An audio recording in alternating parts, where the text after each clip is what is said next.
Hello, this is Let's Talk About Myths, baby. And I am that host of yours, she who finds new mythological obsessions every few weeks, Liv. Now, this obsession of mine has been growing for some time, certainly longer than a few weeks, but the claim is still true.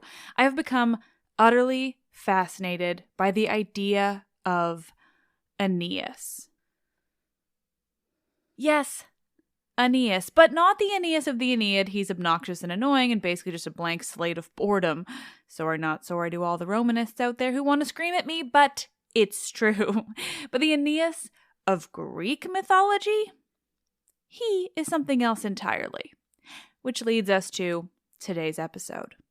But first, a reminder, next week, Tuesday, April 12th, my new book of Greek myth-themed cocktails is being released. It's called Nectar of the Gods, and it's available for pre-order now. And it may even be in some stores already by the time this episode comes out, but it's officially available as of the 12th.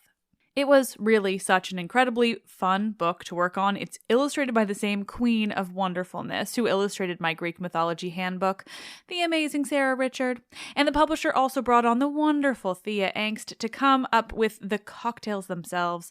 I wrote the mythological and historical content, and together we created a truly enjoyable, silly, and nerdy as all hell book of cocktails. I'm going to be discussing it some more on Friday's episode and even sharing some bits and pieces, so listen for that. It's seriously so fun. But today is about one of my favorite goddesses, the woman who got me into mythology as a child, Aphrodite.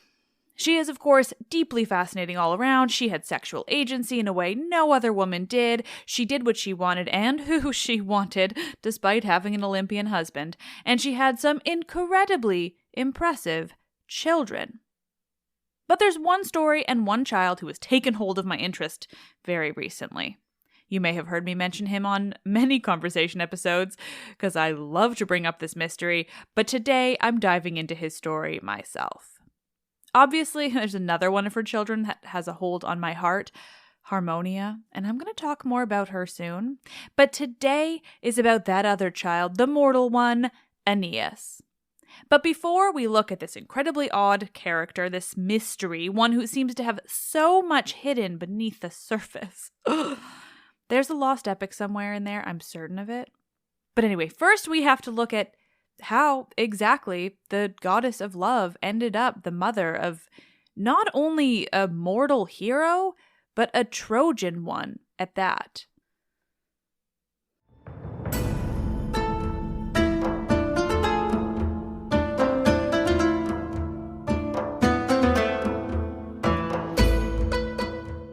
This is episode 162. Getting down and dirty with mortals, Aphrodite, Anchises, and the mysteries of Archaic Aeneas.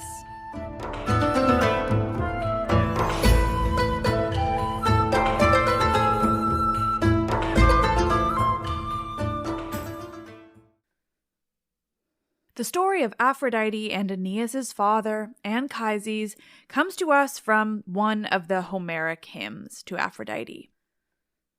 The Homeric hymns, as I'll explain in more detail in future episodes, are songs of varying lengths that are dedicated to gods and heroes. Most of them are likely from the Archaic period, and since we don't have authorship on them, they are referred to as the Homeric hymns, basically just marking them as likely from the same general time period as the Iliad and the Odyssey, or at least when they were composed or being sung around the Greek world.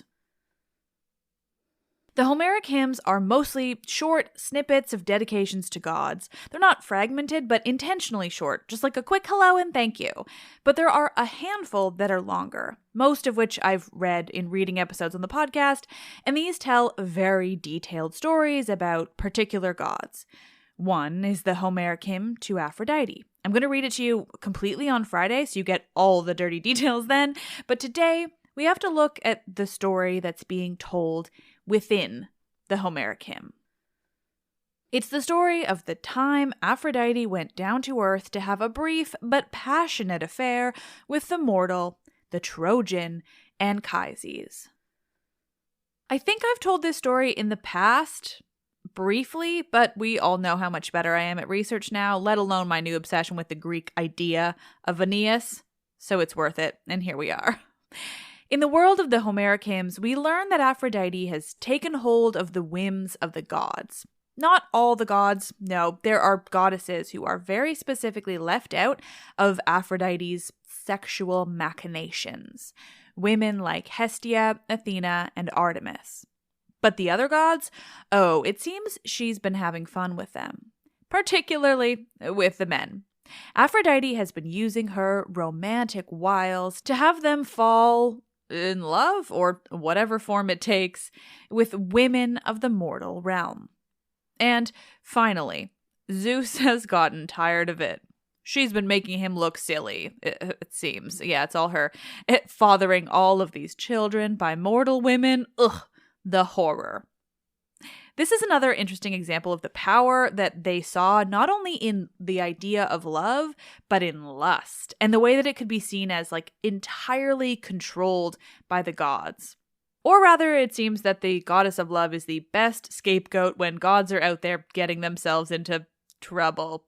It's not their own desires, their own libidos. No, it's all the work of Aphrodite. Blame the woman. And when Zeus gets tired of it, he decides to turn the tables on the goddess of love. He causes her to develop a burning, insatiable desire for a man named Anchises. He's really any old guy. I mean, he's of good breeding, of Trojan blood. He's an ox herd, a working man off in the Trojan world to the east. Zeus doesn't have a good reason for picking Anchises, it seems. The intention is simply to embarrass Aphrodite for having fallen not only for a mortal, but a boring one down on Earth. And Anchises is that. Or at least he is before Aphrodite gets to him. Anchises is off tending to his cattle in the hills around Mount Ida in Troy when suddenly he meets a woman. A beautiful woman. But I'm getting ahead of myself. When Aphrodite finds herself desiring this mortal man due to the whims of Zeus, she doesn't just head right down to him then and there. No, instead, she goes off to Paphos on her sacred island of Cyprus where she gets ready. The Charities, goddesses, also known as the Graces, attend to her. These women are goddesses of, grace, but also beauty. They were known as the attendants of Aphrodite, but they also presided over things like banquets and general amusement, even relaxation. They might be better understood to be the goddesses of self-care. And the Graces pamper Aphrodite with a day full of the best of self-care. They prep her for her meeting with Anchises, oiling her up and perfuming her, really just everything one might do to prep for a hot date. She's given jewelry. She's just coated in gold and beautiful clothes. She's really planning to give her best to this hard-working man up in the mountains. Once she's looking her absolute best, Aphrodite leaves Cyprus and rushes off to Troy, to Mount Ida, where she knows that she will find Anchises. But before she finds him, she lands on the mountainside and is met with a throng of wild animals, all seemingly drawn to this goddess of beauty and love. Wolves, lions, bears, and even leopards meet Aphrodite when she lands in these mountains outside of Troy. They throng around her, meeting her with wagging tails. It sounds precious, honestly, and she loves it. She's just as excited as anyone would be to be met with wild animals that are suddenly tame and cute all around her. She loves it so much that she does what Aphrodite does best. She puts desire into the animals, and the next we know, they've coupled off and they go have sex in nearby caves, surely creating lots of more cute wolves, lions, bears, and leopards. And once she's sexed up the local wildlife, Aphrodite finally goes in search of this man she's found herself with an intense desire for, Anchises. Fortunately, or more likely due to godly intervention, Anchises is conveniently off by himself in the shelters of the town, or rather where the herdsmen that he works alongside usually live, but they're all gone off with their cattle, leaving Anchises all alone. There Aphrodite finds him off by himself playing the lyre. And importantly, Anchises is hot as fuck.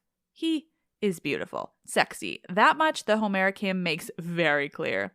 And certainly it would be a requirement for Aphrodite, even with the machinations of Zeus involved. I mean, she's still Aphrodite. She's a bit shallow, but we love her. Aphrodite finds Anchises and appears to him as a mortal woman, or at least Aphrodite's version of a mortal woman, being a woman that Anchises still immediately guesses to be a goddess because she's simply too beautiful to be, well, human.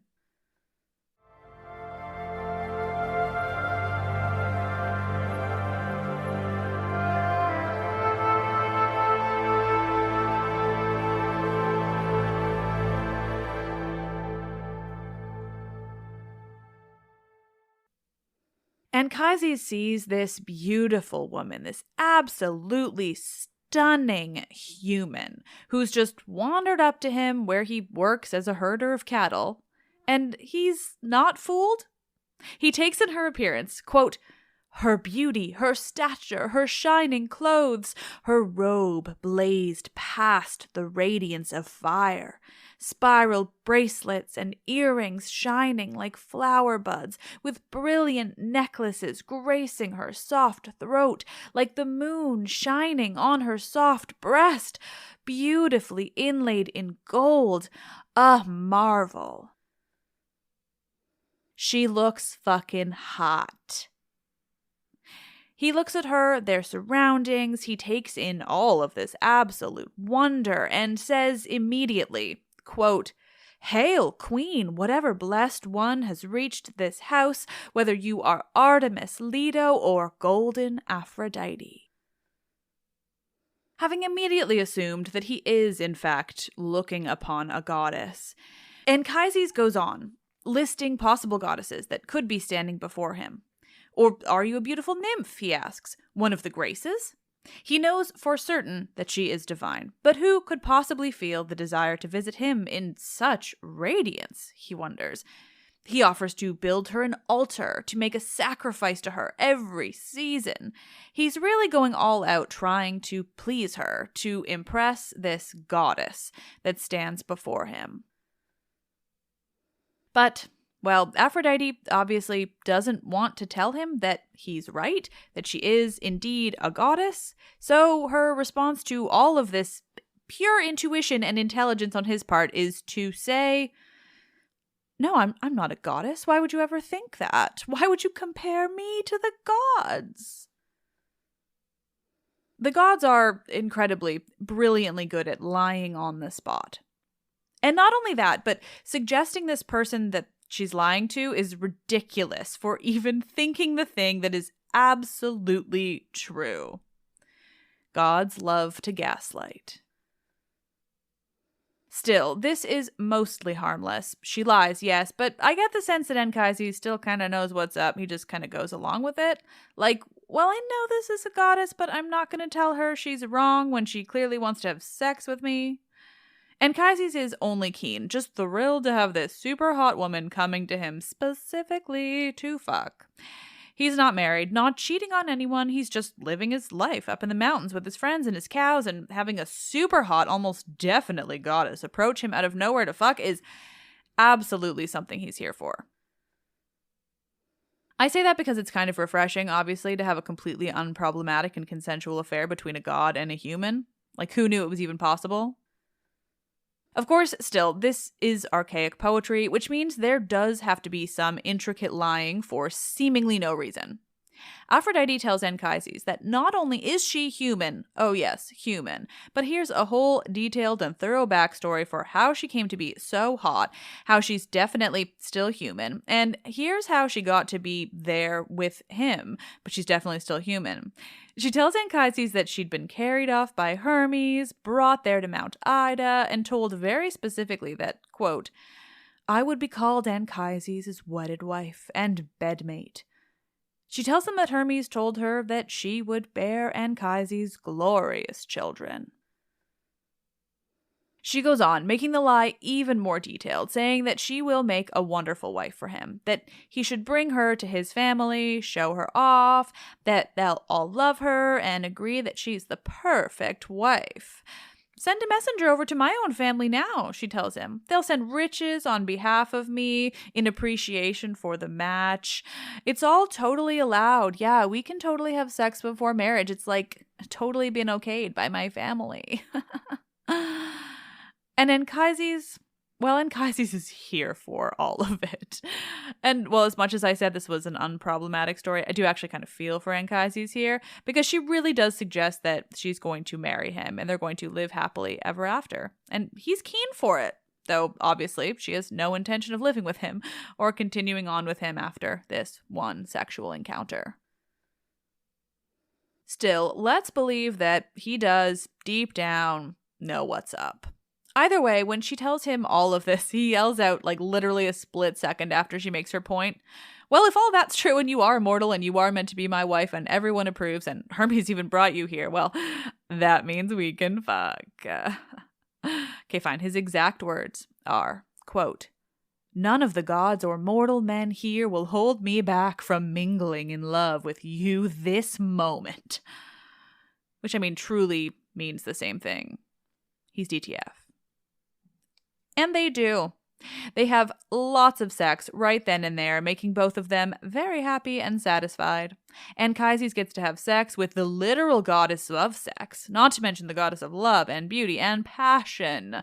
And Aphrodite, well, she gets to fuck this mortal she desires, and he seems to be pretty good at it. Everyone's happy afterwards. And Anchises immediately falls asleep after because, well, Aphrodite causes him to drift off. But even still, I imagine goddess of sex can be pretty tiring. Off to sleep Anchises goes, and Aphrodite sets to work revealing her true self. And boy, does she reveal her true self.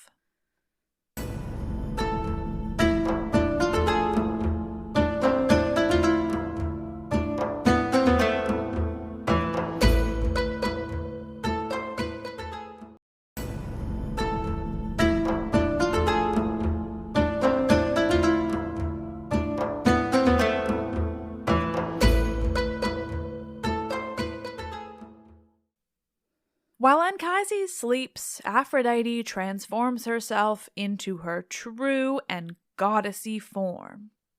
She's just as decked out, just as glorious as she had been, but now she doesn't even remotely resemble a mortal. If Anchises thought she was a goddess before this, you can only imagine how she looked now, as she did her best to look as beautiful, as impressive, as goddess-like as possible. And once she's done this, she wakes him up. Quote, "Son of Dardanus, wake up! Why sleep so soundly? Tell me whether I now seem as I was when you first laid eyes on me." She's making a real show of it. Totally over the top. Was this necessary? Is she just incapable of having people not understand her true brilliance? Possible. She wakes Anchises up, asking him to look upon her and say whether or not she's the same woman he'd just have sex with. And for Anchises, well, this is not a welcome surprise. Holy fuck, he might as well have said, but definitely didn't. You are a goddess. The moment he realizes she is a goddess, he hides himself from her, covers his eyes, and basically just cowers in a corner. He's heard too many stories of gods and mortals. Quote, "When my eyes first saw you, goddess, right away I knew you were divine, but you did not tell the truth." Then he pleads with her, "Please, don't make me continue to live among the mortals now that I've had sex with a goddess. I've seen what happens." Quote, "A man's life ceases to flourish if he lies in bed with an immortal goddess." Okay, fine. Was this unproblematic? No. Am I going to go back and change the earlier bit of this episode? Also, no. Anchises is rightfully concerned. Things tend not to go well for mortals amongst the gods. But Aphrodite reassures him that this isn't the case here. He's special. You're beloved by the gods, she tells him, though we don't hear why exactly. The point is, he is special. He won't be harmed by the gods. His life won't be affected at all, at least for a while. The point, though, is he will go on to flourish because he has the gods' favor. But, she adds, quote, "You will have a son who will rule among Trojans, and children will be descended from his children forever." And thus begins my obsession with this Aeneas. But we'll get to that. Aphrodite goes on to speak of other Trojans who have been loved in one way or another by the gods. She tells Anchises that while she would love to offer him immortality, she knows that old age will come for him, and so his life is better spent remaining among the Trojan people, and that this couple, will not have a future together.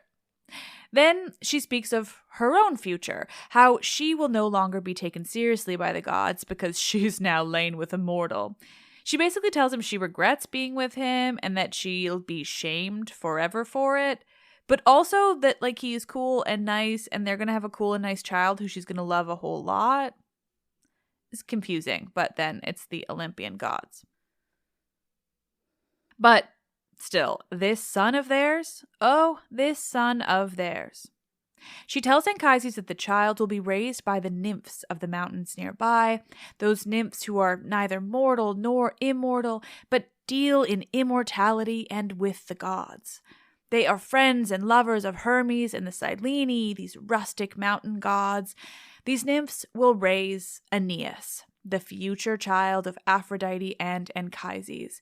And when he's old enough, he will be brought back to his father, and then, she tells him, quote, "When your eyes first see this flourishing child, you will rejoice at the sight. He will be godlike."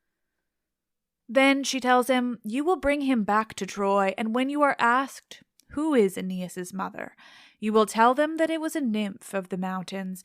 You will not ever, ever tell anyone that the child's mother is the goddess Aphrodite. If you do, she tells Anchises, you'll be struck down by one of Zeus's own lightning bolts. And with this very light-hearted pronouncement, Aphrodite leaves Anchises.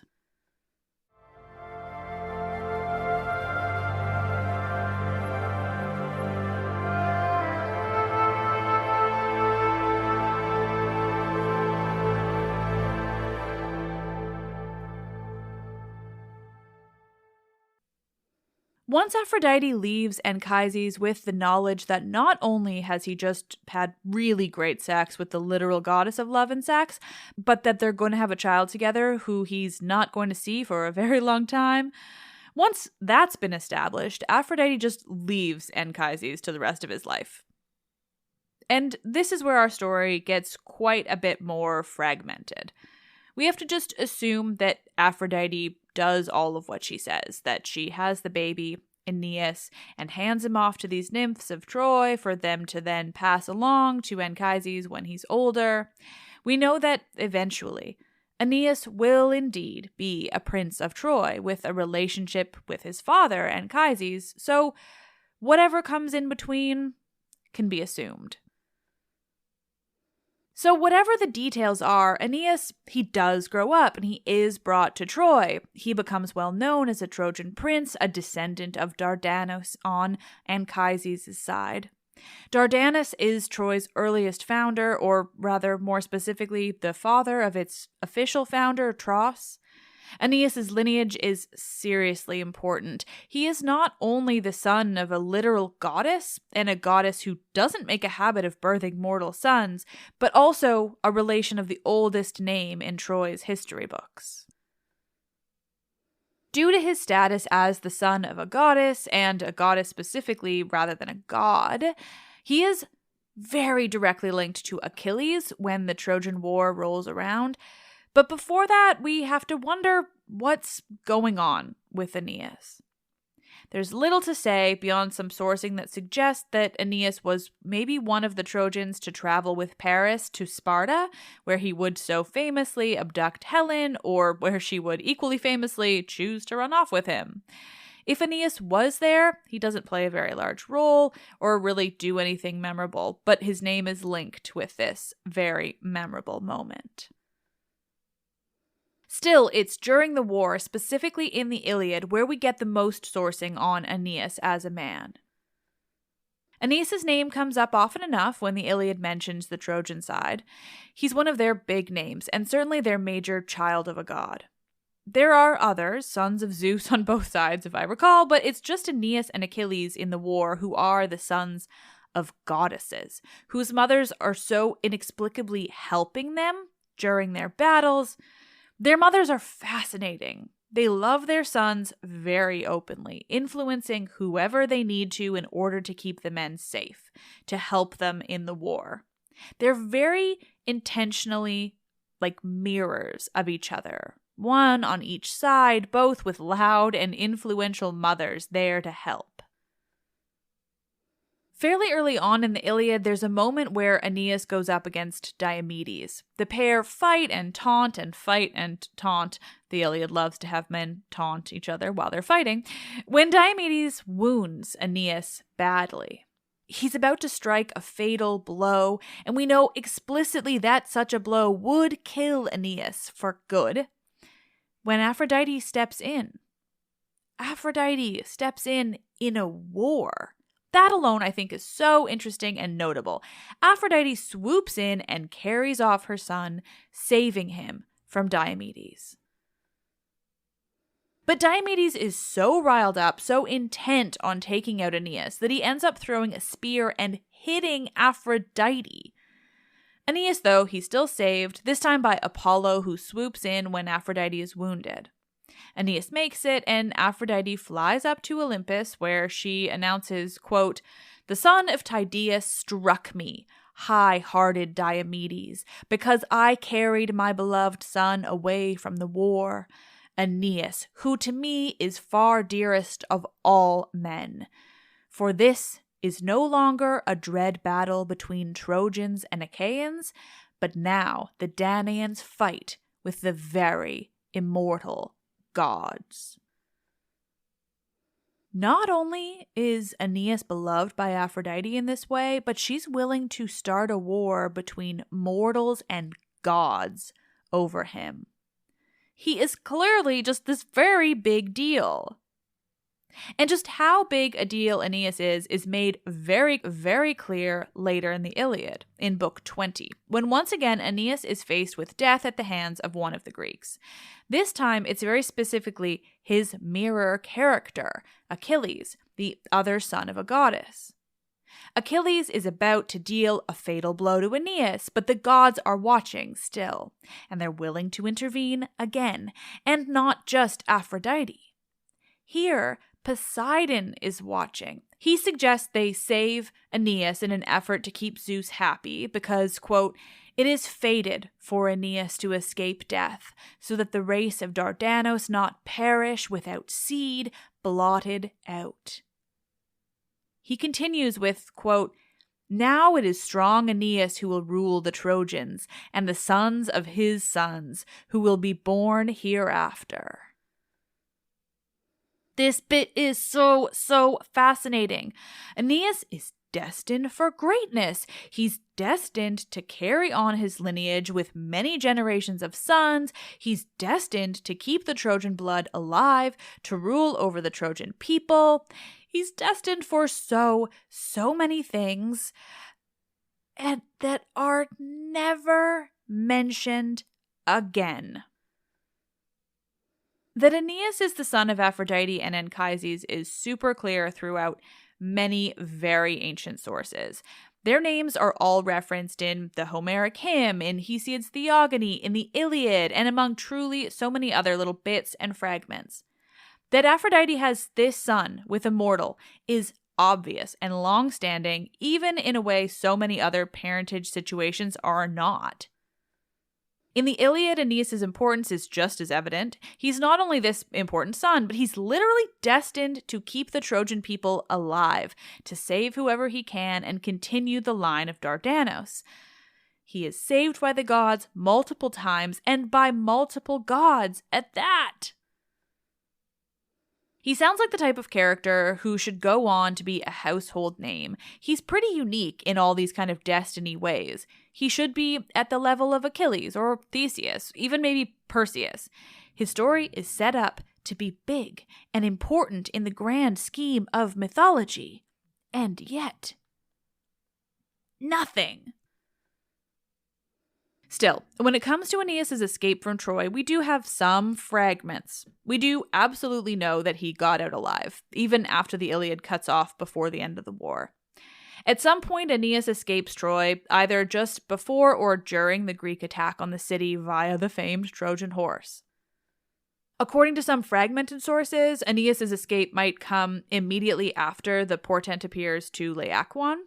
He's the man I've told you about before, the man of a very famous statue in the Vatican Museum. It's gorgeous.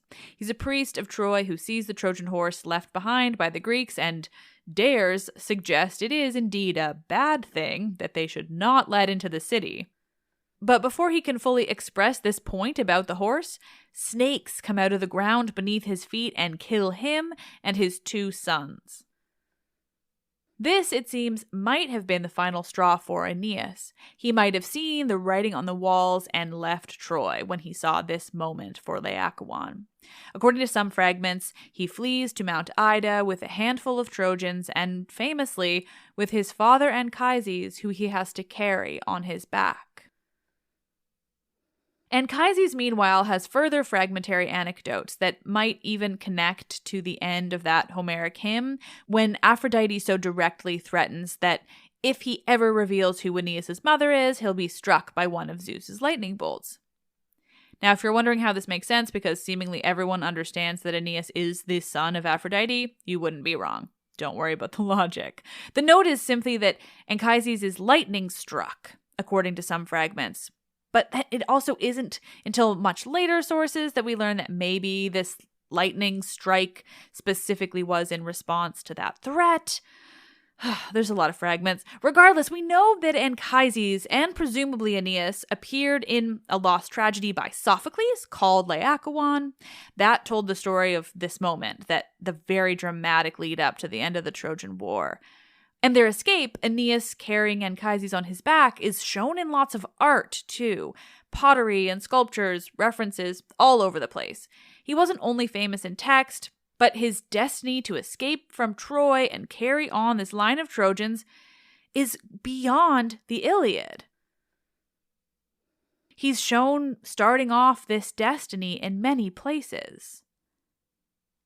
And yet, what we don't have are fragments or mentions, notations, anything that suggests there were further stories of Aeneas after he escapes Troy.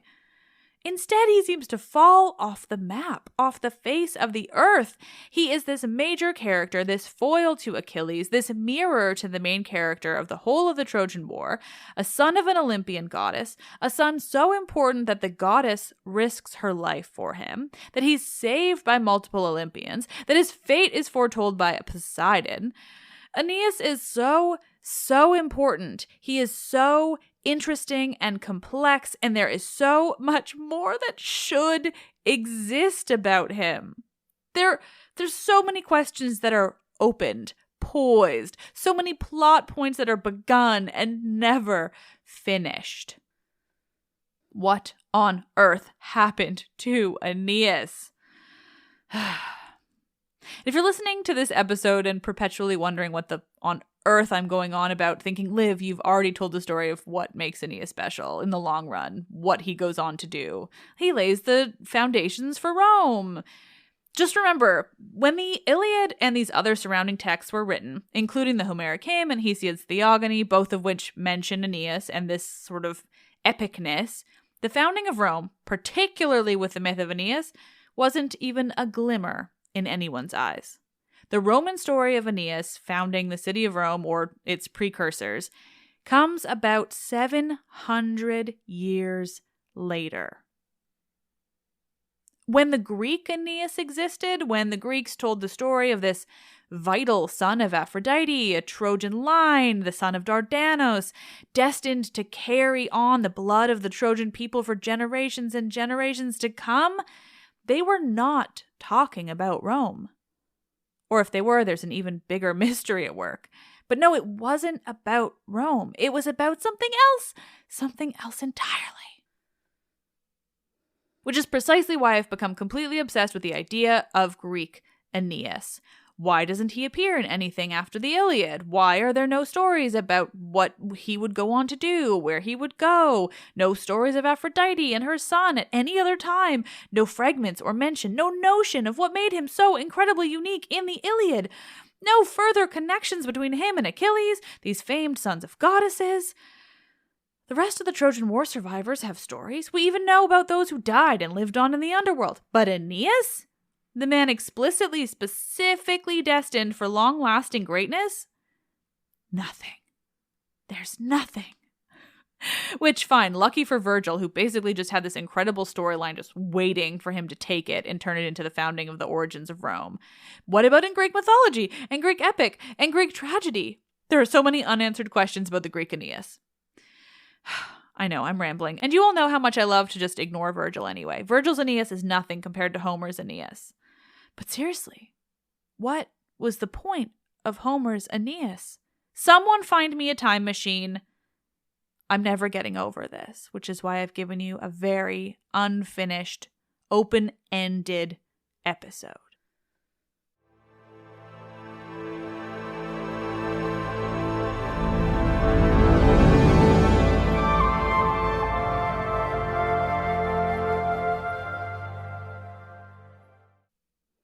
Oh, nerds, thank you so much for listening. I don't know how it is that I became so obsessed with understanding this archaic version of Aeneas, but man, am I ever obsessed. It's just so fascinating. He's Aphrodite's only real human mortal child. She treats him so very specifically in the Iliad, such special treatment. There's such a long and detailed story for how she became pregnant with him. The Iliad has such a specific line about him going on to keep the Trojan bloodline alive, to found a city. And yet, all of that came so many hundreds of years before what the Romans decided to retcon him into their national history.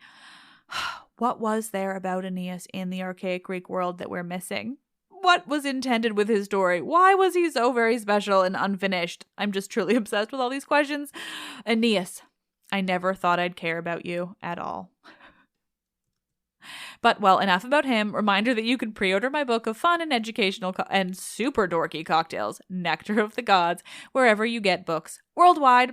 And stay tuned for Friday's episode, which is a reading of the Homeric hymn to Aphrodite, where the story of her affair with Anchises is told in detail. And because I will share lots of nerdy cocktail info with you in that episode, including reading from the book, just to give you a taste of how silly and boozy it is. And now I will leave you with another wonderful listener who left me a 5-star review.